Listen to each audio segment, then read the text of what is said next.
Masarap at masustansya kami sa umaga.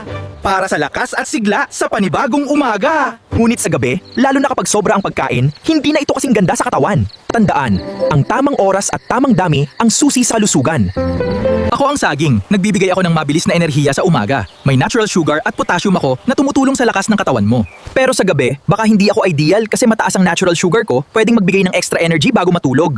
Ako ang papaya. Tinutulungan ko ang digestion mo sa umaga. May papain enzyme ako na nagpapagaan ng tiyan. Pero sa gabi, hindi na ako masyadong kailangan. Mas mabagal na ang digestion habang nagpapahinga ka.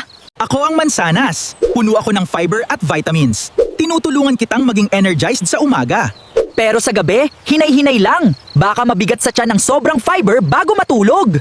Ako ang pakwan. Puno ako ng tubig kaya hydrated ka agad sa umaga. May vitamins pa.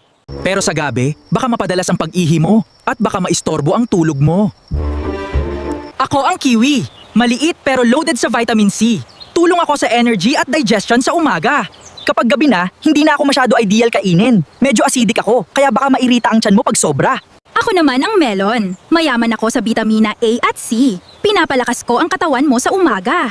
Kapag gabi na, hindi ako ideal kainin kung marami. Mataas din ako sa tubig, kaya baka makaistorbo sa tulog mo.